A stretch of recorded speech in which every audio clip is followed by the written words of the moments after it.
All right, let's just dive right into this explainer. Today, we're exploring the seriously fascinating life cycle of physical assets through the lens of International Accounting Standard 16. I mean, think about it. We're going to break down exactly how massive physical footprints, from multi-billion-dollar manufacturing plants to global airline fleets, are actually born, how they live out their useful lives, and how they eventually die on a company's books. But before we get bogged down in the dense regulatory mechanics of it all, we really have to ask ourselves a fundamental question. How in the world do the biggest companies actually standardize their massive physical assets? Because tracking a multi-billion-dollar plant or a commercial airplane requires a rigorous, totally bulletproof system to avoid absolute chaos, and well, that system is IAS 16. To make sense of this standard, we'll follow a chronological journey across 5 key stages. We'll start with the basics of PP&E, then move into recognizing and measuring costs, comparing cost versus revaluation models, unpacking the rules of depreciation, and finally looking at derecognition and disclosures. Okay, so Section 1, the basics of PP&E, defining the vocabulary. First up, what exactly is PP&E? The standard officially defines property, plant, and equipment as tangible items held for use in the production or supply of goods or services, for rental to others, or for administrative purposes. And crucially, they're expected to be used during more than one period. So the big takeaway here is that PP&E isn't just inventory sitting around waiting to be sold quickly to a customer. It is literally the long-term, physical backbone of a company's operations. Think of it like the factory itself, not the product being made inside it. Now, a totally fascinating addition to the standard back in 2014 is the concept of a bearer plant. This is a living plant used in the production of agricultural produce, and it's expected to bear produce for more than one period. Structurally, under IAS 16, it's actually treated just like manufacturing equipment. So the apples are your inventory, but the tree itself, that's treated as the machine. How wild is that? Bringing this vocabulary all together, we land on the carrying amount. This is the amount at which an asset is recognized after deducting any accumulated depreciation and accumulated impairment losses. Honestly, you can think of this term as the heartbeat of our asset's life cycle. It represents the asset's actual current value on the books at any given moment in time. Moving right along to Section 2, recognizing and measuring costs, the birth of the asset. So to actually bring an asset to life on the balance sheet, it has to pass a very strict 2-part test, known as the recognition rule.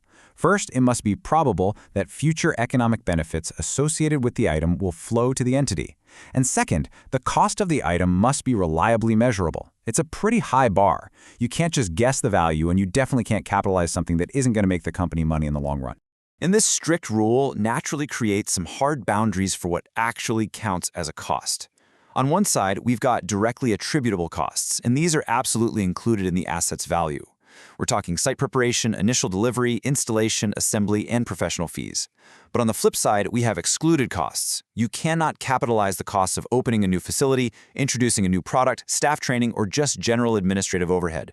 Basically, you can capitalize the delivery and installation of a shiny new machine, but you absolutely cannot include the cost of throwing a massive party to celebrate the new facility opening. Nice try, though. Okay, so once the asset is up and running, it's going to need maintenance, right? Well, IAS 16 treats the asset almost like a patient. Daily vitamins, things like day-to-day servicing, basic labor, and small consumables, are expensed immediately to profit or loss. However, major surgery, like installing brand new seats in an aircraft, is capitalized. Even mandatory major safety inspections are treated as capitalized replacements. And when you do that, the remaining carrying amount of the old replaced part, or the old inspection, is officially derecognized. Section 3. Cost versus revaluation models, the asset's life. As the asset lives and breathes in the real world, companies hit a major fork in the road. They have to choose an accounting policy. Option 1 is the cost model. This means carrying the asset at its safe, highly predictable historical cost minus accumulated depreciation. Option 2 is the revaluation model, where you regularly update the asset to its current market fair value. So it's really a fundamental choice between historical certainty and current market reality. Now, if a company decides to go the revaluation route, they can't just pull numbers out of thin air. They have to follow a very precise set of steps. First, they determine a reliable fair value. Second, they adjust the gross carrying amount and handle the accumulated depreciation. And third, and this is absolutely vital, if the value jumps up significantly, that increase generally goes into an equity account called a revaluation surplus. It doesn't just create a sudden massive spike in immediate profit. This mechanism neatly keeps the profit and loss statement protected from wild, unrealized market swings. Oh, and there's a super strict guardrail attached to this model called the entire class rule. You can't just revalue the one piece of land that skyrocketed in price while conveniently ignoring all the properties that tanked in value. No way. IAS 16 demands that if you revalue one asset, you have to revalue the entire class it belongs to, whether that's all your land, all your machinery, or all your ships. This completely shuts down the ability for executives to cherry-pick assets just to artificially inflate the balance sheet. All right, Section 4, the rules of depreciation, wear and tear. Now, I really want to highlight this specific quote from a 2014 amendment to the standard. It explicitly outlaws linking depreciation to revenue. It says, a depreciation method that is based on revenue that is generated by an activity that includes the use of an asset is not appropriate. Why? Well, because revenue is heavily skewed by external factors, right? Things like inflation, aggressive marketing campaigns, and shifts in sales volume. Revenue doesn't actually reflect the true physical wear and tear or the consumption of the machine's economic benefits. So, if revenue is completely off the table, what can companies actually use? Well, they have to select a systematic method that best reflects how the asset is physically consumed. They can use the straight line method, which gives a constant charge over time, or the diminishing balance method, which front-loads the cost with a decreasing charge, or finally the units of production method, which charges based strictly on physical output or actual use. On top of that, IAS 16 mandates component depreciation. The crucial point here is that you don't just depreciate a massive, complex asset all at once. Take a commercial airliner, for example. You might depreciate the main airframe over 20 or 30 years, but the jet engines, those undergo extreme stress and have a much shorter useful life. So, the standard requires that each part of an asset with a significant cost relative to the total must be depreciated separately. It's almost like a giant puzzle. And that brings us to Section 5, derecognition and disclosures, the asset's death. Derecognition is basically the formal accounting term for an asset's death on the balance sheet. This happens either upon the outright disposal of the asset, like selling it off or donating it, or when absolutely no future economic benefits are expected from its continued use or disposal.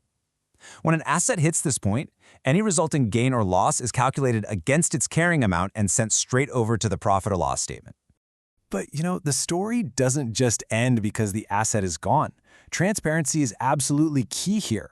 The authoritative text of IAS 16 makes it clear that all paragraphs have to be read in the context of its primary objective, which is allowing users to clearly discern information about a company's investments. They can't keep investors in the dark. And to achieve that level of transparency, there is a very strict checklist of mandatory disclosures.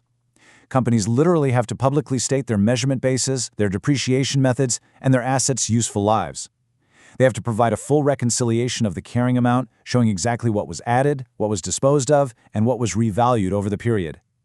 This ensures that anyone reading the financial statements can perfectly trace the entire life story of the company's property, plant, and equipment. As we wrap up this explainer, I really want to leave you with a final thought to chew on.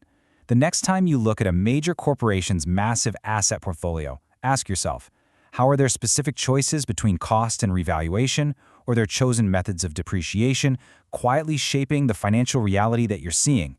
Because while the rules of IAS 16 are standard, the impact of those choices is entirely unique to every single business. Thanks so much for joining me on this deep dive.